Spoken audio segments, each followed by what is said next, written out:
Cook and food থেকে সবাইকে স্বাগত জানাচ্ছি। আশা করি যে যেখান থেকে ভিডিওটি দেখছেন সবাই ভালো আছেন, সুস্থ আছে। আপনি যদি আমার চ্যানেলে নতুন হয়ে থাকেন, চ্যানেলটিতে সাবস্ক্রাইব করে নিতে পারেন। আপনি যদি কাজটি অলরেডি করে থাকেন, আপনাকে অসংখ্য ধন্যবাদ। আজকে কাতলা মাছ নিয়েছি। কাতলা মাছ পরিষ্কার করে ধুয়ে নিয়েছি, হলুদ লবণ মাখিয়ে নিচ্ছি। এবার ভেজে নেব। গ্যাসে ফ্রাই প্যানে তেল গরম হয়ে গেছে, মাছগুলো একে একে দিয়ে দিলাম। এইভাবে সব মাছগুলা একবারেই ভেজে নেব। মাছগুলার একদিক হয়ে গেছে, উল্টিয়ে নিচ্ছি। কিছু কিছু মানুষ নিজেকে বড় অহংকার করে, নিজেকে বড় ভাবে, কিন্তু তারা হয়তো জানে না ফুলের সৌরভ আর মানুষের গৌরব চিরদিন থাকে না। মাছগুলো আমার উল্টিয়ে নেওয়া হয়ে গেছে, এবার তুলে নিচ্ছি। মাছগুলা বেশি কড়া করে ভাজবো না, হালকা করে ভেজে নিয়েছি। ওই মাছের তেলেই ফুলকপি আর আলু ভেজে নেব। হালকা করে ভেজে নেব।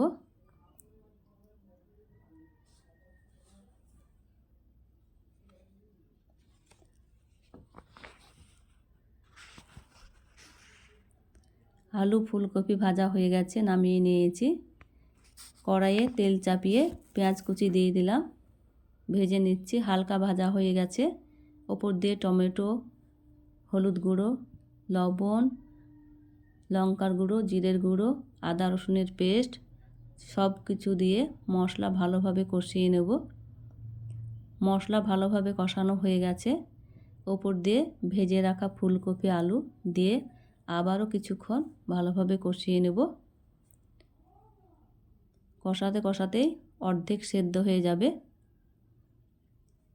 আমার ফুলকপি কষানো হয়ে গেছে। গরম জল করে রেখেছিলাম, ওপর দিয়ে দিলাম। কিছুক্ষণ ফুটে ওঠার পর ভেজে রাখা কাতলা মাছগুলা দিয়ে দিলাম।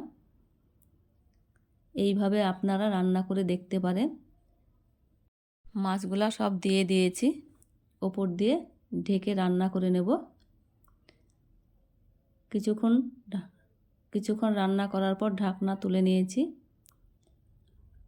আবারও ঢাকনা দিয়ে আবার কিছুক্ষণ রান্না করে নিয়েছি। রান্নাটা হয়ে গেছে।